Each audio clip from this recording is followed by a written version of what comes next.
You're going to love this interview. Just got done editing it. I'm glad I got it live for you. I'll be in the comments for the next 30 minutes hanging out, answering any questions you have. In fact, leave a comment below about data points or what you think is going to happen to the company, and I will respond to every comment. Additionally, if you're just loving the content, click the thumbs up and I will go and check out your profile as well and give your videos some love as well. In the meantime, enjoy the interview. Hello everyone, my guest today is Jay Tokosch. He's an entrepreneur and likes to transform ideas into working business models with multiple revenue streams. NoteAffect is his current venture, seventh company that provides software technology for the education, corporate, and government sectors. He recently exited his sixth company called Core Apps. Jay, you ready to take us to the top? Yeah. All right. So everyone will wonder what that bio was. Core Apps kind of a retreat to the Bahamas and buy a yacht kind of exit, or like, I can take off for 6 months kind of exit?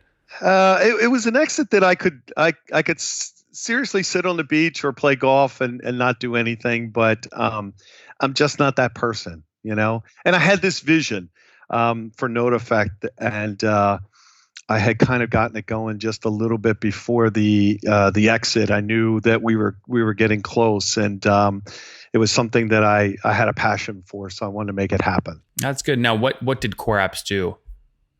So Core Apps was a software company for the event industry. We produced mobile apps, software for managing your trade shows and conferences and things of that nature. Yeah. Okay. And had you bootstrapped that company? I did. I bootstrapped that company. I was very fortunate to get it going that way, and getting it started. Doing a bootstrap on that one. And when we finished, we had a little over 800 clients and we did about 1,600 events a year. That's amazing. I mean, and does that break down into what, a couple million in revenue, or where were you generally size-wise? Oh yeah, we were close to 10 million. Okay, so that's great. I mean, so I have to ask you, because you're in Maryland, I mean, this seems like an obvious hub and spoke model for a Cvent, or like do what they do with social tables, and you're up there in Maryland. Why didn't you sell to Cvent? Yeah, well, hey, they didn't approach us. Community Brands is creating the Cvent killer, if you will, and they were the ones who approached us. I did talk to Cvent at one point. The interest level on both sides really just wasn't there, and I think it was a good move to go over to Community Brands. Fair enough. Let's go over to NoteAffect. So, what's the company doing? You said software for education, corporate, and government. So right now we have a product out there on the market that's being worked for the education market. That's where I wanted to start, because I felt like it was an area that we could really make a big difference in. And what we do today is it's really focused around student retention and student engagement. If you look on the internet, you're going to find that most students learn by being engaged in the classroom. And today, what's better way to engage the students than, with these, right? Yep. So I really sat down and decided to kind of utilize the technology that everybody was using, and what the classroom looked like today. And so what we do is we take any digital classroom material and we broadcast that out to the students' digital devices. So it could be a PowerPoint, it could be a web presentation, it could be off of a smart board, could be generated by some other product like Adobe. I'm broadcasting out to the students' devices so they can make notes, annotate it, highlight it directly on the material. We have the ability to build in live polling. The students can ask questions through their devices. We have the ability for the educators to record, and we record it a little differently than most lecture capture type stuff. We record the audio and match it directly with the presentation material, so the file size is much smaller. And then in the background, we wrote analytics or algorithms to analytics on participation and engagement. And are you selling this to the teacher or the school or the student? Yeah, this is going to, it's a good question. It's really going to the university level or department level within a university for higher education. And then we have some clients over on the high school side. I see. Okay, so give me a general sense there. If your sweet spot's kind of department heads, right? Are you kind of going SMB pricing route or more like enterprise approach? What's the average one? What's the average one paying per year, would you say? It's really inexpensive. They're paying anywhere from $5 to $10 per student per semester. Okay. So, and what do they usually start with in year one? How many students? Well, they're starting with departments. So each school is a little bit differently. Like we have one school that's a high school that's about 1,200 students. And then we have one of our colleges up in New York that is, what is it, 6,000 students. So yeah, we range the gambit across the board there. Okay. So just to make sure I understand the pricing model, $5 per student per semester across your first example, 1,200 would be about, they're paying you, call it $6,000 a semester. And that happens twice a year. So first year ACV is, call it $12,000 on that account. Yeah, well, in their particular case with a high school like that, they don't really necessarily always have semesters. But yeah, you've got the right pricing. Yeah. Okay, interesting. Now, where do you think, growth-wise, is most of your growth going to come from more high schools or less but higher priced department heads at colleges with more students? Right now, I think the growth model is definitely going to come from the higher education side. One of the areas that we're really making a lot of strides in is what they call OER, Open Education Resource. This is material that's been generated. It's out there. It's available on the web. There's a couple of different groups that have curated that, like Rice University and OpenStack and a few others who have libraries of this material. And the material basically is free, or it's a very low subscription price for the universities to use. Now, it's not been developed specifically for their curriculum, but it might be 50% there or 80% there or 90% there. It just depends. What we're able to do is allow them to use that material and measure it against the class to see the participation, the absorption, the engagement, and then go back and literally look at the areas where they lost that, correct that material in that area, and then reuse it again. Mm-hmm. No, look, it all makes sense, right? You're on trend for sure. Now, when did you launch the company? What year? I launched it in the end of 2018. Okay, and bootstrapped, I assume? Bootstrapped it to begin with. Well, I had the money from Core Apps, so it made it really easy. From there, we're getting a lot of interest right now from investors because the edtech space is really, really hot. And I am going to look for the right partner in this particular case, simply because I know, having someone to help invest really helps kind of put you on the map from a standpoint of PR, right?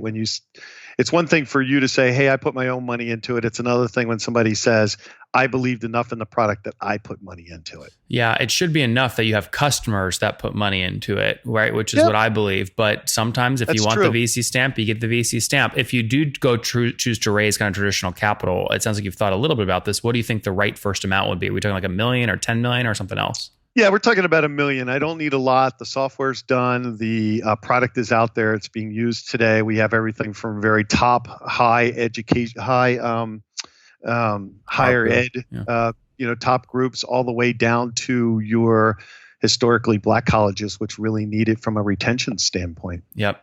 Now, if you go raise that one, are we talking like you're trying to get them before the end of the year, or you think it'll be more like Q1?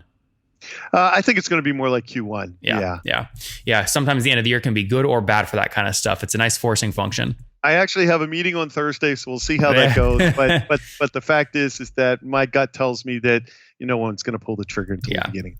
So you wrote the first line of code 2018. You're cranking along. You used your own money from Core Apps to build it. I always like asking this question because I think it's telling and it gives insight to your creativity. How much of your own money did you spend building the MVP before your first dollar of revenue?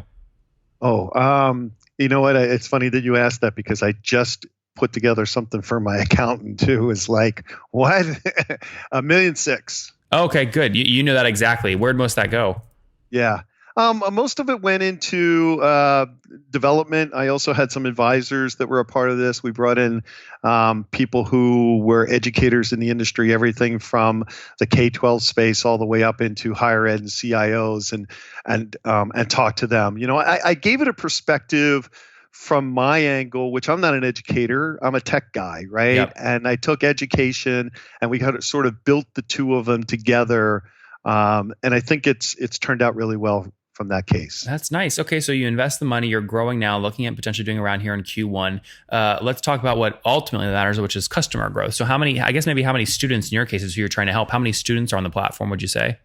I don't have a count of students. I have more of a count of schools at this particular point in class. How many classes or schools? I don't monitor that. So right now we have 12 schools. Okay. And we're doing I think it's 32 classes. Okay, interesting.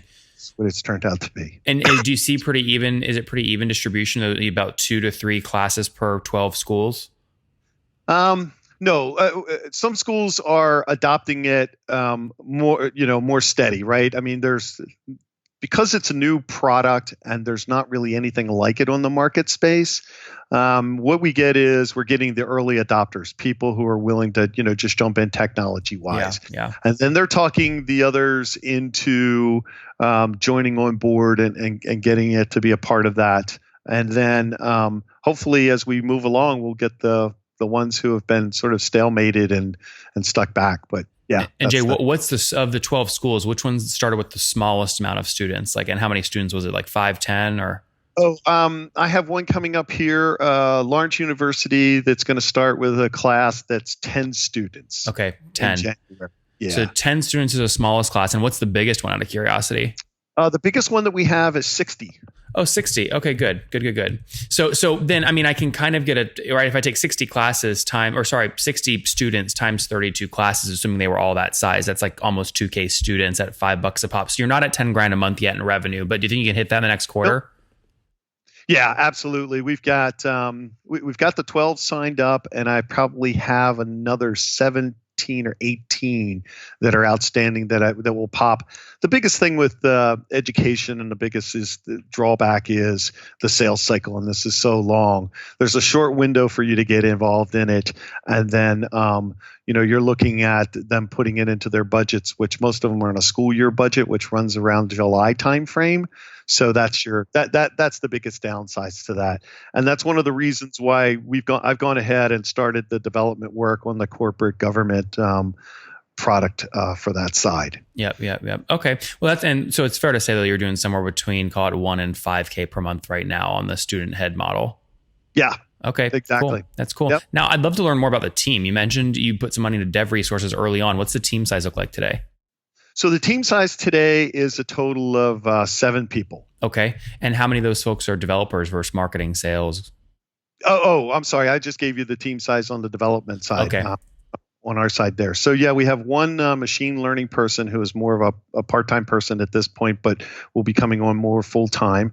And then we've got 2 junior folks, and I've got a support person who helps with implementation and really just dives into the LMSs that we're doing there, and then 3 other more senior level developers. Sorry, so what's the total team size? Not just developers, your entire team. Yeah. So then we have 2 other salespeople, myself, and that. So the total is I guess 10. Yeah. Now the 2 sales folks, obviously excluding you, or do you give them a quota, or are you just trying to figure that out? I haven't given them a quote at this point. It's hard to do that with a startup. Yeah. What we're doing here today is I'm measuring them based on, the amount of appointments that they're doing, the demos that they're doing, that type of thing at this point. So. Yeah, that all makes good sense. So, for other people that are just starting out hiring their first salesperson, they're trying to figure out how many demos should they be doing, all that stuff. How do you think through that? What do you set the targets at? Yeah, I set the targets at. Well, so I always like to be the person who does it myself first to see how well I do with it, right? Because if then I measure against myself. So if I'm able to do, let's say, 10 demos a month, right? I'm not always going to expect the salesperson who, I live and breathe this stuff, the salesperson necessarily to be able to do 10 demos a month. So I'm going to cut that back at 50% and say, listen, I need you to be doing 5 demos a month, right? I think that's a fair number. Using that, and that's actually what I used is my, what I was trying to figure out. Yeah. Do you have a sense, considering that sales flow and considering you've landed 12 customers so far, do you have a sense of what it cost you to get a new class, like all in CAC? I haven't. You know what? I probably should know that, and I just really haven't. Not necessarily. It's pretty early. It's maybe a distraction right now. It is a little early, and it's something that I don't worry about because we're just, we're laying down new road. And are you spending anything on direct paid ads? Very little. Okay. What I found is that at the beginning Nathan, at the beginning we were doing a bunch of things in the trade show, in the trade magazines, Educause, ISTE. How big was that test dollar spend wise? So I just, like I said, I just did the number. It was $60,000 that Okay. we spent And on how'd it that. perform? How'd you measure performance? It didn't perform that well. It didn't perform that well because I think again we were laying down new road. What I found more success in is, and I've done some of the trade shows, and the trade shows were great because they gave us feedback. In 2018, we went to our first trade show at the end of 2018 and the beginning of 2019 with the product in hand, ready for pilots. And what we got was exactly what we asked for: those pilots and the product in hand. And we got educators from the teacher aisle all the way up to administration who are willing to play with the product and do things with it. They gave us great feedback, which helped us sharpen up the product to get it to market to be able to sell. And that's what we got out of that. But what I learned is that those trade shows in the past had always been great for me and my other companies. In this case, it really wasn't, because they were just recommenders and they weren't the best recommenders. Yep, that all makes good sense. I moved over to a model where now I'm doing more of a matchmaking type of engagement with direct buyers that are from the university level, like the senior level provost, or people who are superintendents within the school districts. And I'm directly dealing with them now. And that's really made a difference for us. Yeah, that's the way to do it. So kind of an ABM approach. You're outreaching to those folks specifically. Yeah, That's good. Well, and there are events out there that do the matchmaking and bring those specific people in, and they've already name one that was helpful for you. So University Summit was one that I did. It's a rather expensive one, but they're putting you in front of that. There's another one that was part of that $60K spend. Actually, no, that was an additional on top of that. Okay. Yeah. Cool. Okay, but that's a better matchmaking service, kind of working better for you. That's good to know. Exactly. So you obviously had an exit, so you can afford some burn, right, as you drive towards growth. I mean, it sounds like what, you're burning like 50 or 100 grand per month right now as you try and drive some growth. Yeah. Is that can you sleep okay with that? Like, at what point does that get uncomfortable? That's a good question. I hit my budget just for this year last week. Okay, that's pretty good. And which wasn't bad. So what was the budget? 1.6? The budget was actually 1.550, and I went a little over it. And I'm gonna be good. So I'm good for the rest of the year. I'm working on my budget for next year, and the problem with that is that, again, development's going to be big because the corporate government version we expect to have out, and I'm going to put a lot in that because the sales cycle is just so much shorter. Yep. And what's happened is we had, I functioned more in that corporate government space. So I have a lot of friends in that space. They saw what we were doing. They said, this would be perfect for my meetings, my internal meetings, my company-wide meetings, my HR meetings, product meetings. And we're adding levels of security that we don't need on the education side. So you'll be able to essentially make a meeting, control the content from the source, from the standpoint of you can share it with anybody. You can share it only company-wide. You can share it with this group that's here, or you can't share it at all. And we'll take control of the browser, so you won't be able to screenshot it or be able to print it out or email it or do anything if there's no sharing. Mm-hmm. And if there is sharing allowed, we'll tell you who they shared it with. And I'll be able to tell you cool analytics like, where they made their notes, how engaged they were, all that good stuff. Very good. Well, we're looking forward to having that come out. Jay, in the meantime, we're out of time. Let's wrap up here with the famous 5. Number 1, favorite business book? Still Rework. Number 2, is there a CEO you're following or studying? The CEO from DocuSign. Number 3, what's your favorite online tool for building NoteAffect? Well, right now we're using HubSpot. Number 4, how many hours of sleep do you get every night? I try to get 8. Okay. Because I function much better with that. That's good. Doesn't always work. What's your situation? Married, single, kids? Married. Any kiddos? 3. You're a busy guy. How old are you? I'm 58. 58. Last question. What do you wish your 20-year-old self knew?